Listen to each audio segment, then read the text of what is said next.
We're now going to be looking at convergence of technology. Abichek Chari is the Manager Emerging Devices and Market Intelligence for Brightstar Corp. Just the other day, I rocked up home and the phone reminded me I needed to buy mulch for my front yard, which for a time-poor person like me, the last thing on my mind was to buy mulch. So I do see around everyone having smartphone, iPad, or even around here. So ladies and gentlemen, today I just wanted to get you guys introduced. I know you've been bombarded with a lot of terminologies and what apps are and technology. I just wanted to get you reintroduced, for that matter of words, what it has in for us. And I think by the end of it, what I'm kind of hoping as a message would pass on is what you guys are going to do and what we do in life is probably never going to change. We're still going to get up, make breakfast, eat food, go to work.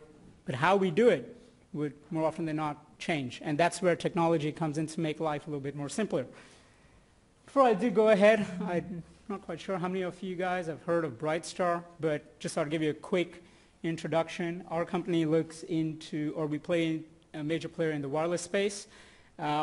We definitely service operators, retailers. We have customers globally. And in Australia, one of our major clients is Telstra. So we definitely operate within the wireless industry and technological advancements. And market intelligence, well, basically, we have over 5 years of industry in Australia. We tend to get local landscape knowledge, what's happening in rural Australia or metro and various aspects of town. So we also look at channel, what do people actually do at the ground level as opposed to just, top-down decision making. And we have a lot of newsletter reports. So therefore, we come up with intelligence based on people and crowdsourcing, as we actually talked about a little earlier as well. We have crowdsourcing from channel feedback. We have people, et cetera, and global. So that's a little bit more about market intelligence. What I really wanted to dip quickly on, and pardon me if this scenario doesn't apply to you, but I just thought I'd pick this out. Say as an Australian representative, you discovered a new and efficient method of planting strawberries on your trip to a U.S. convention, and I actually picked this up because I think there's a convention in U.S. going on in Florida for U.S. dairy farmers convention, and they're playing a big part in technological advancement in that particular sector. You feel like your mate should be seeing this too. It's a new plantation method or technique. How are you going to share it? Well, you take your smartphone that you've been toting around, because you have your iPhone and your iPads, and you capture the process live on a video. You then proceed to save it on something called Cloud Account for your mates to view it in real time. And then they send you back a response saying they've acknowledged your efforts.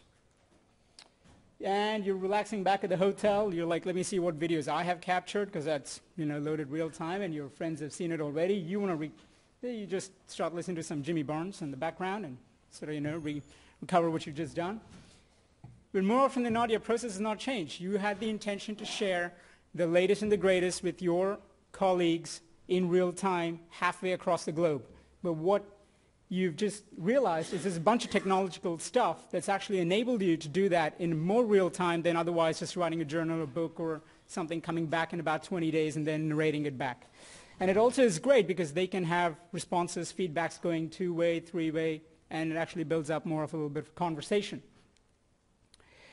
So let me start with a few numbers. I mean, you've seen a lot of numbers. I'm going to keep this really brief. Smartphones are on the rise globally. We already know that. I mean, almost everyone over here has got a tablet or a smartphone. I've got two. It's pretty bad because if I goof up here, I think the Twitter account over there will probably tell everyone that I goofed up.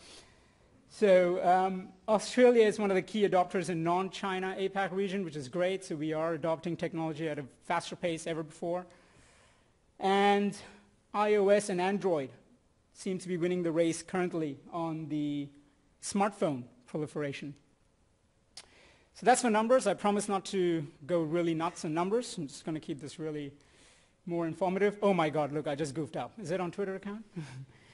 One other thing that I do want to say is that's the advancement in smartphones. It has grown like a plague. And it's not in a bad way. It's in a good way, because that's actually helping us in our day-to-day tasks.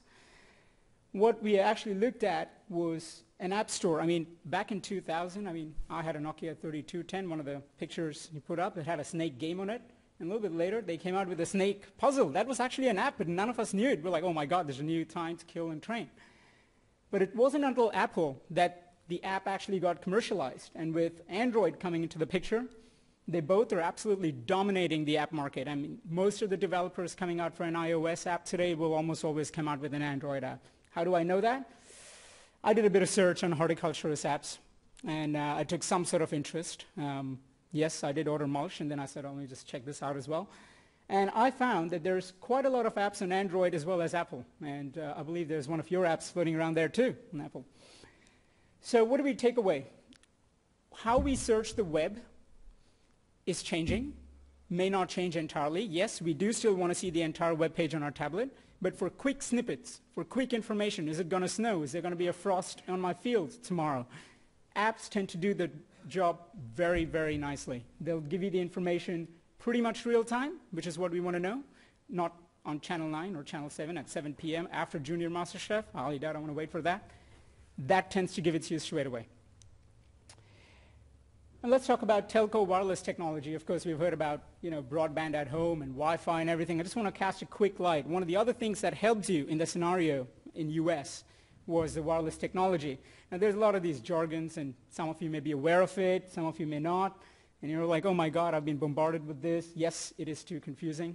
So I just thought I'll just, make it a little bit more simpler.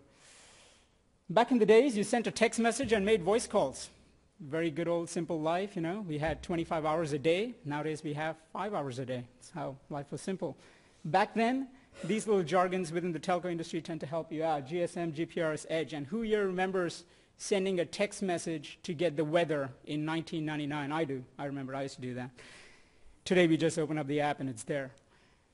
So that's pretty much brings me back to pretty much the last decade.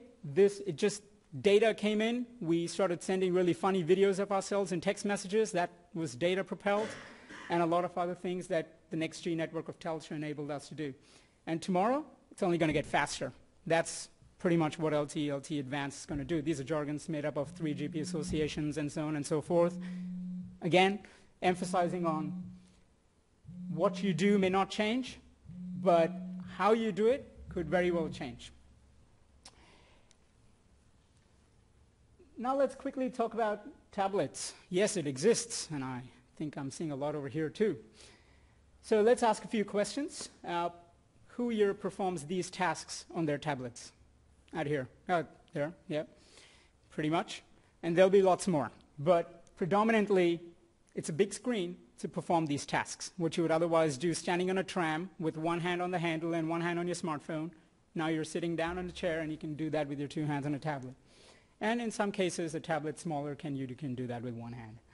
Social networking, email communication, up-to-the-minute information, music and videos, books and magazines. Yes, gentlemen, most of Amazon's books available straight now onto your iPad, as opposed to waiting for it to come in United States mail, Internet, live information. And so what tablet becomes is a content consumption device. We want content, we love our content. More often than not, I'm actually in bed watching a movie on my iPad than sitting in front of my TV, just because it's convenient and I can doze off on my bed rather than the couch. So it's more portable than a laptop and full feature like a smartphone. Therefore, it could very well be your best friend. And I can see a lot of your best friends hanging around here. Just keep in mind the dogs are also good friends as well, so I'm going to let go of that. And then cloud. Who here has heard of the terminology cloud and cloud computing? So there you go. And I believe it must have helped you in a day-to-day task. I know it has helped me. I was on the way here, and I wanted to look at what the event listing was, and I had saved a copy of the PDF on my cloud, on my Dropbox. And on the way here, I could immediately see I'm here at 1:30, that sort of thing. Really cool, really neat. So I'm going to take the example again. You're back there shooting a video of the new strawberry plantation method, and it automatically uploads it to a Dropbox account. It's a company that provides cloud for people who don't know, and there are many other solutions possible today. iCloud, for people who have upgraded their iPhones, will find that iCloud does pretty much the same thing. So it beams it back to your iPad, it beams it back to your laptop back over here in Melbourne, and it also beams it back to your colleagues who are wanting to know information straight away. So I chose the 3 S's. It syncs your account and the stuff that you want to share, and it actually shares it in real time. So just like that, you shoot a moment, and your friends can view it pretty much straight away. And that's pretty much cloud. That brings me to just covering the 4 key themes in 2011, just from a simple sort of example that I provided. Of course, there's NFC, and there's a whole lot of other things that you guys will hear, but I thought I'll touch upon these 4 things. Across the board, connected being the key word, because without a data connection, be it wireless network at home or a 3G connection from a telco, those things are just going to do limited tasks. Tablets and network and cloud, they enable faster up-to-the-minute information. So smartphone and content, telco wireless technology, tablets, and cloud. They're the 4 key themes that I really wanted to touch upon and sort of wrap it up with. So if you've got further inquiries, feel free to just email us.